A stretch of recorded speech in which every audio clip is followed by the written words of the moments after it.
Assalamualaikum warahmatullahi wabarakatuh.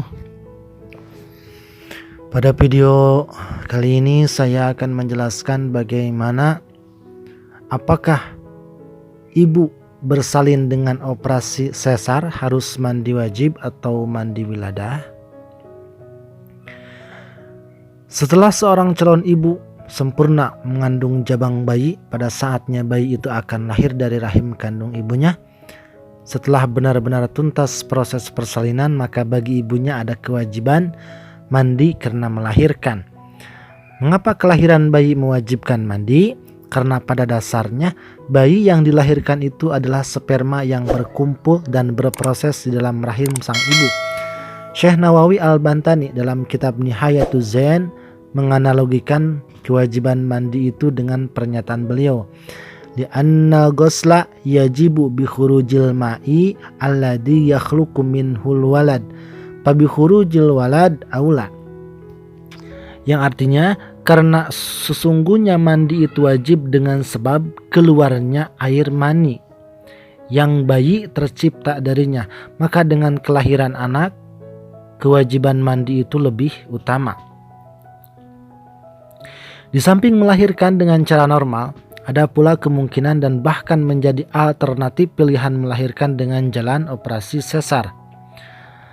Di antara perkara yang mewajibkan mandi untuk wanita adalah persalinan atau pelahiran dan nipas. Bagaimana dengan seorang wanita yang melahirkan melalui operasi sesar? Apakah juga wajib mandi? Bukankah bayi keluar dari jalan yang bukan biasanya? Orang yang selesai dioperasi, termasuk wanita yang dioperasi sesar, itu ada bekas operasi di perut wanita tersebut. Setelah operasi memang tidak boleh langsung mandi. Luka operasi kemudian dilapisi dengan plastik, perban atau plester yang boleh terkena najis. Yang boleh terkena air. Lapisan itu setelah 7 hari hingga 10 hari sudah bisa dibuka dan boleh mandi seperti biasa, walaupun belum boleh berendam.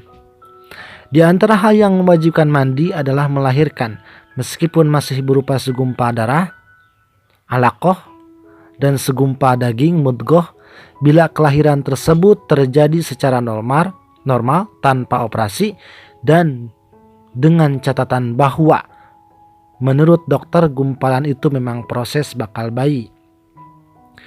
Namun bila proses kelahiran bayi tersebut terjadi dengan cara operasi, bukan melalui jalan normal seperti kebiasaannya para wanita, maka ada 2 alternatif pendapat ahli fikih. Pendapat yang pertama mengatakan bahwa ia tetap wajib mandi wiladah. Adapun bagian tubuh yang direkomendasi dokter untuk sementara tidak boleh terkena air, maka diganti dengan tayamum, dengan mengusapkan debu ke wajah dan kedua tangan. Adapun bagian tubuh yang normal dimandikan dengan guyur air secukupnya sekira tidak mengenai bagian bekas operasi tersebut. Pendapat kedua, tidak wajib mandi wiladah. Jika dengan mengikuti pendapat pertama mengalami kesulitan, maka boleh mengikuti pendapat yang kedua, walaupun mendapatkan penentangan dari ulama pendukung pendapat yang pertama tadi. Di dalam kitab Hasyiatul Bajuri mengatakan bahwa jika seorang wanita melahirkan melalui jalan yang bukan biasanya, maka yang jelas ia tetap wajib mandi dengan mengambil pijakan kajian Syekh Ar-Ramli. Sebagian ulama madhab Syafi'i berpendapat bahwa kadang bisa dibuat pegangan pendapat tidak wajibnya mandi.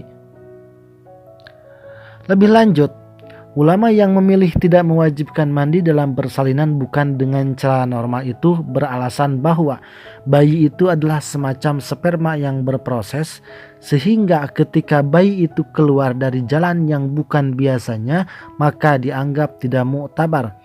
Padahal jalan normalnya masih terbuka. Argumentasi ini pun mendapat tentangan dari kelompok pertama dengan pernyataannya bahwa kelahiran itu sendiri inheren mewajibkan mandi. Namun perlu dijadikan perhatian bahwa kewajiban mandi wiladah atau persalinan itu jika tidak disertai dengan keluarnya darah nifas. Darah nifas itu akumulasi darah haid yang keluar setelah rahim mengeluarkan bayi secara tuntas. Itu yang disebut darah nifas. Nah, jika persalinan itu disertai dengan keluar darah nifas, maka kewajiban mandi wiladahnya itu menunggu tuntas keluarnya darah nifas.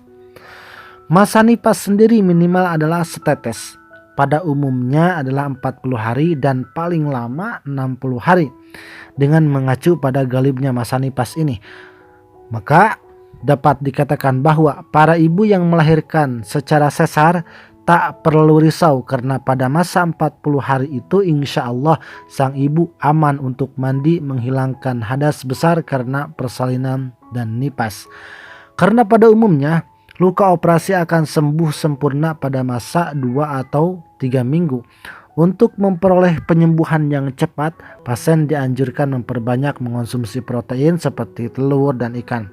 Cukup istirahat dan melatih menggerakkan luka operasinya dengan cara yang terukur sesuai dengan keadaan dan tidak terlalu keras dan juga tidak terlalu lemah. Wallahu a'lam bishawab. Wassalamualaikum warahmatullahi wabarakatuh.